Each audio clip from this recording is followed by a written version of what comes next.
Target എവിടെ place ചെയ്യണം, അതാണ് മെയിൻ ഇഷ്യൂ അല്ലേ. അതിൻ്റെ മുമ്പ് ഈ ടാർഗറ്റ് പ്ലേസ് ചെയ്യുന്നതിന് മുമ്പ് നമുക്കൊരു സ്പെഷ്യൽ സ്ട്രാറ്റജി വേണം. ആ സ്ട്രാറ്റജി നമുക്ക് തരണം എന്ത്, എവിടെയാണ് സ്റ്റോപ്പ് ലോസ് പ്ലേസ് ചെയ്യേണ്ടത്.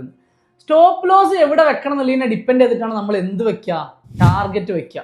അപ്പം റിസ്ക് റിവാർഡാണ് നമ്മുടെ ഗെയിം ചേഞ്ചർ. അപ്പം എങ്ങനെയാണ് റിസ്ക് കാൽക്കുലേറ്റ് ചെയ്യുക? റിസ്ക് എന്ന് പറഞ്ഞാൽ ഒരു ട്രേഡിൽ നിങ്ങൾ ഇൻവെസ്റ്റ് ചെയ്യുന്നത് amount of money you are risking in a trade, അതാണ് ശരിക്കും റിസ്ക് എന്ന് പറയുന്നത്. അപ്പോൾ ഈ റിസ്ക് നമ്മൾ കാൽക്കുലേറ്റ് ചെയ്ത് കഴിഞ്ഞാലാണ് നമുക്ക് ടാർഗറ്റ് വെക്കാൻ കഴിയുള്ളൂ. ഒരു ട്രേഡിൽ നിങ്ങൾ $100 റിസ്ക് ചെയ്യുകയാണെങ്കിൽ ആ ട്രേഡിൽ നിങ്ങൾ $200 മിനിമം റിവാർഡ് ബുക്ക് ചെയ്യണം. അതായത് ടാർഗറ്റ് TP നമ്മുടെ അവിടെയാണ് വെക്കേണ്ടത്.